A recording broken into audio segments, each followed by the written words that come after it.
كشف موقع استخباري الناطق بالفرنسية عن أزمة جديدة في العلاقات بين الجزائر والإمارات التي بدأت بوادرها تطفو على السطح منذ عدة أشهر.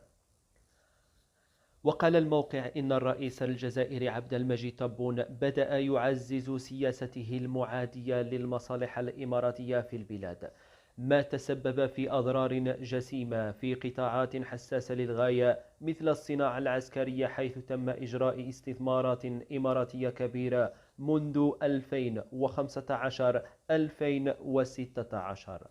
وأكد الموقع على أن الاستثمارات الإماراتية شبه مجمدة اليوم بسبب التوترات السياسية بين الجزائر وأبو ظبي، حيث تجلت هذه التطورات في عرقلة مشروع تجميع طائرات الهليكوبتر الكبرى الذي كان من المقرر أن ينفذه الجيش الجزائري والشركاء الإماراتيون.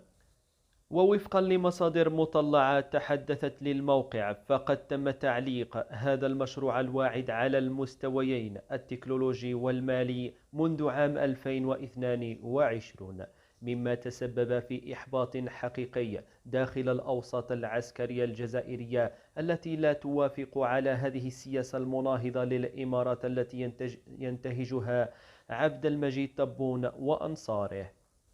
وبحسب المصادر فإن السلطات الإماراتية وبعد طلب التوضيحات لاحظت في نهاية المطاف رغبة شديدة لدى نظام الرئيس عبد المجيد تبون في تجميد العلاقات مع الإمارات العربية المتحدة. ولفتت المصادر أنه وبناء على هذه الملاحظة قامت سفارة الإمارات بالجزائر العاصمة بتقليص جميع أنشطتها إلى الحد الأدنى، متجنبة أي اتصالات معمقة مع كبار المسؤولين في الدولة الجزائرية. ووصفت المصادر الوضع بأنه غير مسبوق في العلاقات الثنائية بين البلدين، ويلحق أضرارا جسيمة بمختلف المشاريع المشتركة بين البلدين، خاصة في مجال الصناعات العسكرية.